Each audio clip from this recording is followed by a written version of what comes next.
Today was a motherfucking day, but we're gonna continue to motherfucking read. Okay. So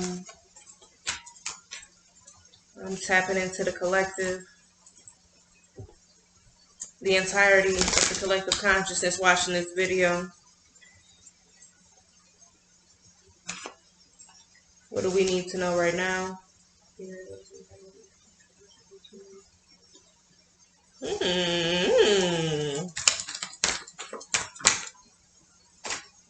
Positive intention. Positive intention.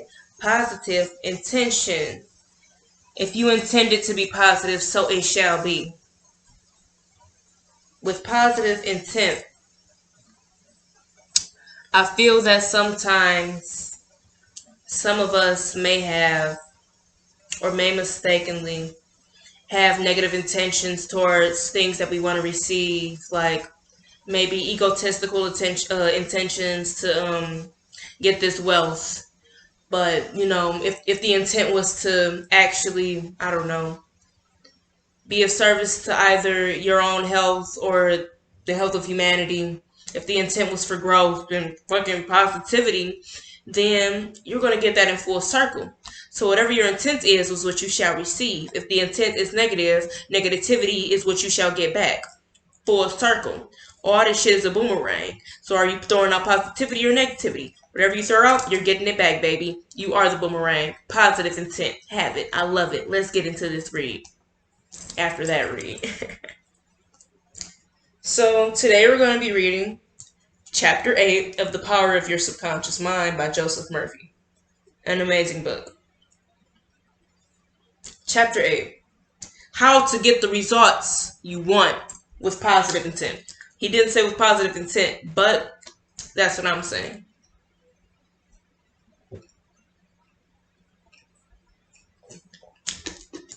Chapter 8. How to get the results you want. I'm about to put it right there. This will be interesting. Okay. The principal reasons for failure are lack of confidence and too much effort. Many people block answers to their prayer by failing to fully comprehend the workings of their subconscious mind. When you know how your mind functions, you gain a measure of confidence. You must remember whenever your subconscious mind accepts an idea, it immediately begins to execute it. It uses all its mighty resources to that end and mobilizes all mental and spiritual laws of your deeper mind. This law is true for good or bad ideas. Consequently, if you use it negatively, it brings trouble, failure, and confusion.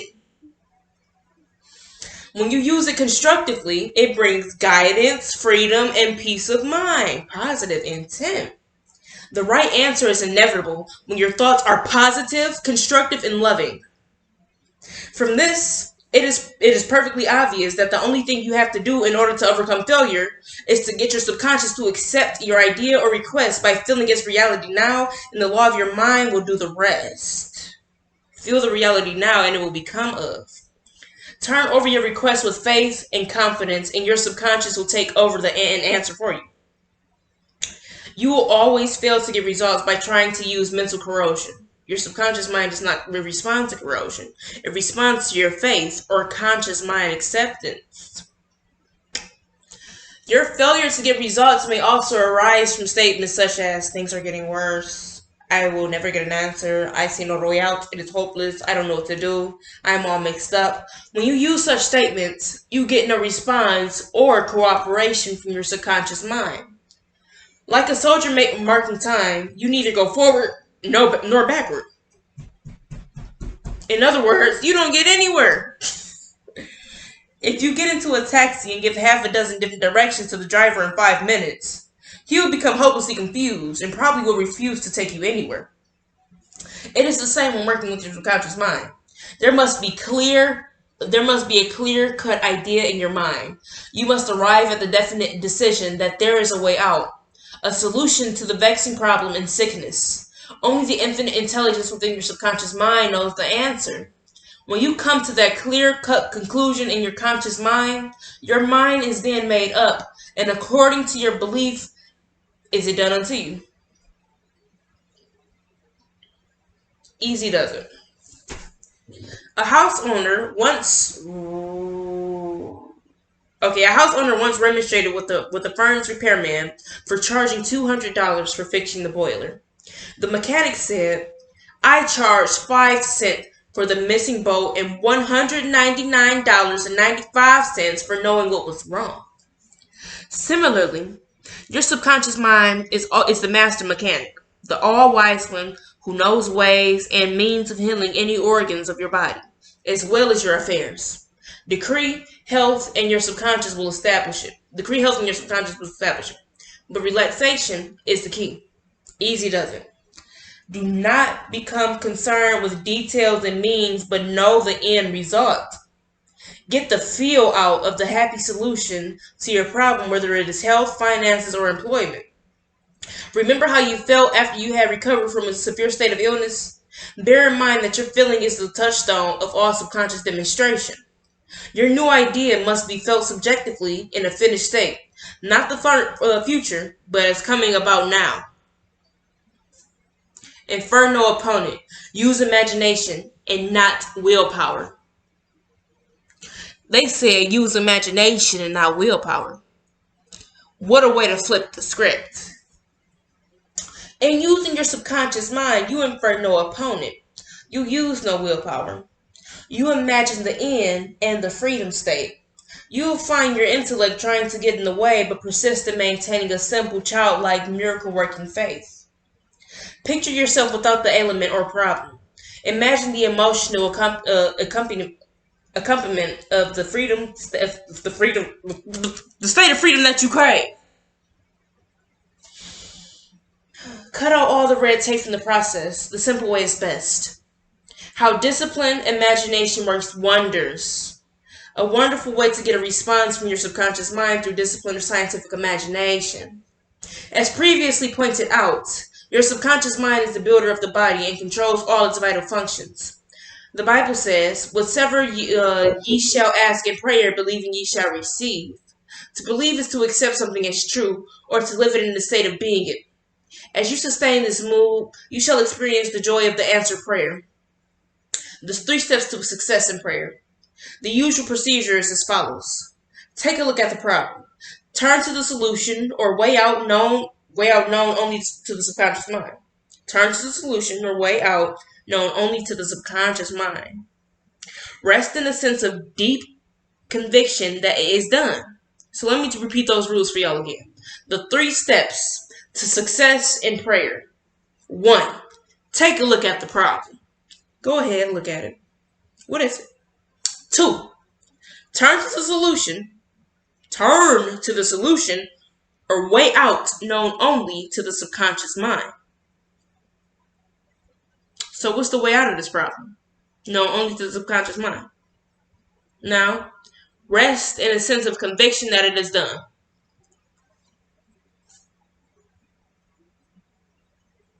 Period. That's it. Do not weaken your prayer by saying, "I wish I might be healed. I hope so." Your feeling about the work to be done is the boss. Harmony is yours. Know that health is yours. Become intelligent by becoming a vehicle for the infinite healing power of the subconscious mind. Pass on the idea of health to your subconscious mind to the point of conviction. Then relax. Get yourself off your hands. Say to the condition and circumstance, "This too shall pass." Through relaxation, you impress to your subconscious mind, enabling the kinetic energy behind the idea to take over and bring it into concrete realization. The law of reversed effort and why you get the opposite of what you pray for. What's up with that? Let's talk about it. Now, Coué, the famous psychologist from France who visited America about 40 years ago, defined the laws of reverse effort as follows. When your desires and imaginations are in conflict, your imagination invariably gains the day. If, for example, you were asked to walk a plank on the floor, you would do so without question. Now, suppose the same plank were placed 20 feet up in the air between 2 walls. Would you walk it? Your desire to walk it would be concentrated by your imagination or fear of falling. Your dominant idea, which will be the picture of your falling, will conquer. Your desire, will, or effort to walk on the plank will be reversed, and the dominant idea of failure will be reinforced. Mental effort is invariably self-defeated, eventuating always in the opposite of... Okay. Mental effort is invariably self-defeated, and eventuating always in the opposite of what you desire. The suggestion of powerlessness to overcome the condition dominates the mind. Your subconscious is always controlled by the dominant idea. Your subconscious will always accept the strongest of two contradictory propositions. The effortless way is the better. If you say, I want a healing, but I can't get it. I try so hard. I force myself to pray. I use all the willpower I have. You must realize that your effort lies in your effort. That your error lies in your effort. Yep, it's true. Never try to compel the subconscious mind to accept your idea by exercising willpower. Such attempts are doomed to failure, and you get the opposite of what you prayed for. The following is rather more common experience. It's a rather more common experience. Students, when taking an examination and reading through their papers, find that all their knowledge has suddenly deserted them. Their minds become appalling blanks, and they are unable to recall one relevant thought. The more they grit their teeth and summon the powers of their will, the further the answers seem to flee. But when they have left the examination room and the mental pressure relaxes, the answers they were seeking flow tantalizingly back into their minds. Trying to force themselves to remember what was the cause of their failure. This is an example of the law of reversed effort, whereby you get the opposite of what you asked for. The conflict of desire and imagination must be reconciled. To use mental force is to presuppose that there is opposition. When your mind is concentrating on the means to overcome a problem, it is no longer concerned with the obstacle. Matthew 18:19 says, If two you shall agree on this earth as touching anything that they shall ask, it shall be done for them of my Father which is in heaven. Who are these two? It means the harmonious union or agreement between your subconscious and conscious mind on any idea, desire, or mental image. When there is no longer any quarrel in either part of your mind, your prayer will be answered. The two agreeing may also be represented as you and your desire, your thought and feeling your idea and your emotion and your desire and imagination. You avoid all conflict between your desires and imagination by entering into a drowsy, sleepy state, which brings all effort to a minimum. The conscious mind is submerged to a great extent when in a sleepy state. The best time to impregnate your subconscious mind is prior to sleep.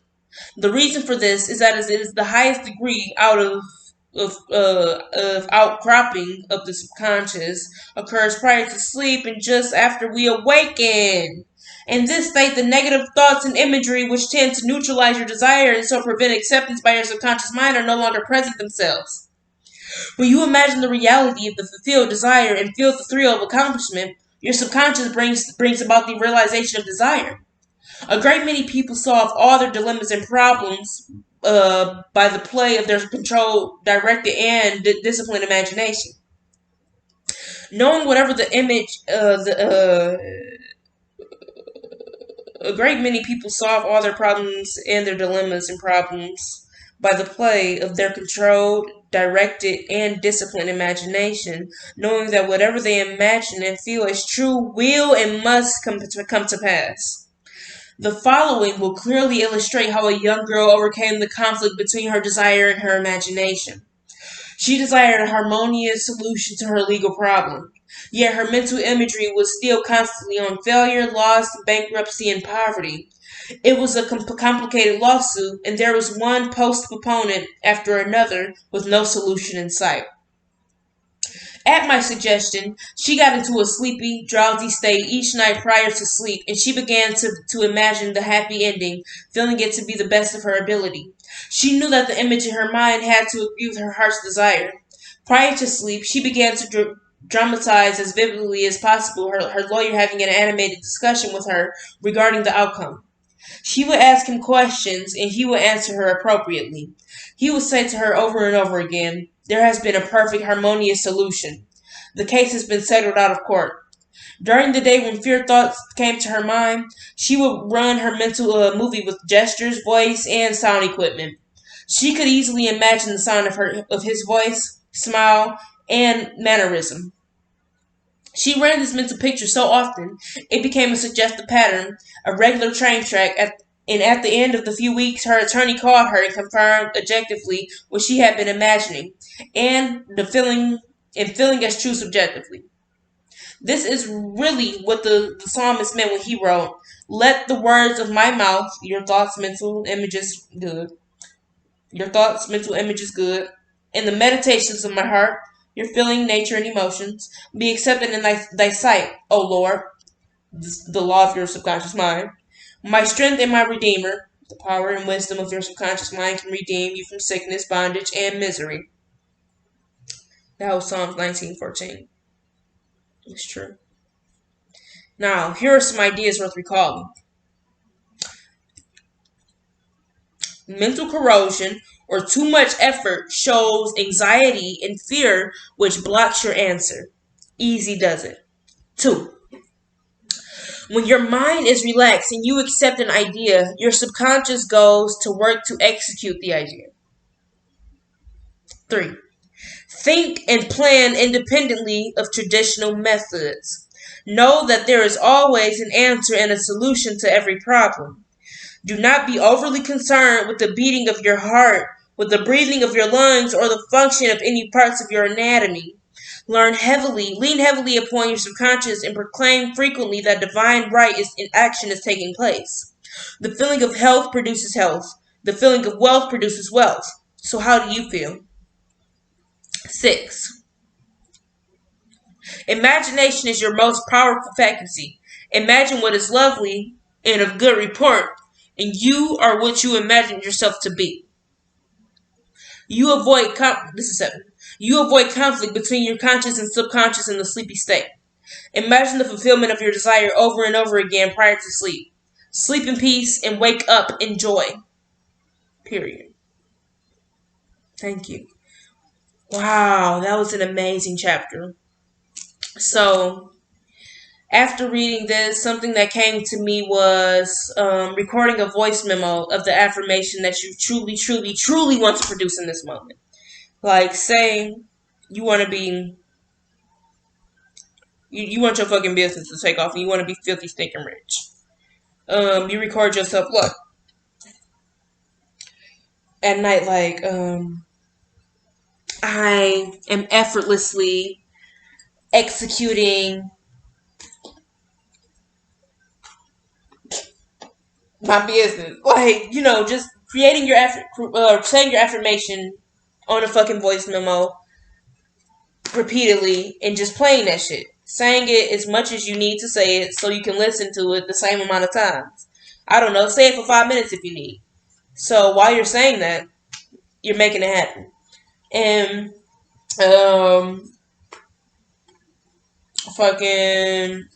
say that shit. 5 minutes. Then motherfucking listen to that shit every day for 5 minutes because that's how long it is. And boom. So you don't have to worry about, oh, do I have to, do it again or whatever, do I have to, you don't have to worry about doing it if you can just press play, period. There you go. Bye-bye. Thank you. That was an amazing read. Have positive intent. And we're going to pull one last card out for y'all. Okay, now that we have read, now that we are going about our day, what can we take from this session home with us? What can we take home with us from this session today? What can we take home with us from this session today? What do we take home with us from this session today? Ooh, yeah. Yeah.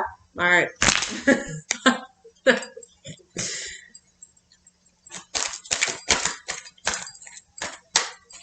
Why can't I stay away? Me wanting every day in all the different ways. Mama, tell me what that says. Woo! Okay.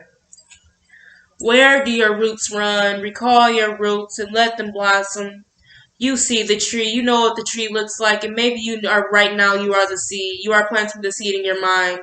And you envision the tree. You know that the tree is beautiful. So what does your tree have to offer? What is the fruit that you're presenting?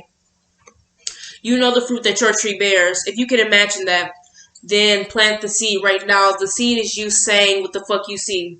The seed is you seeing the tree.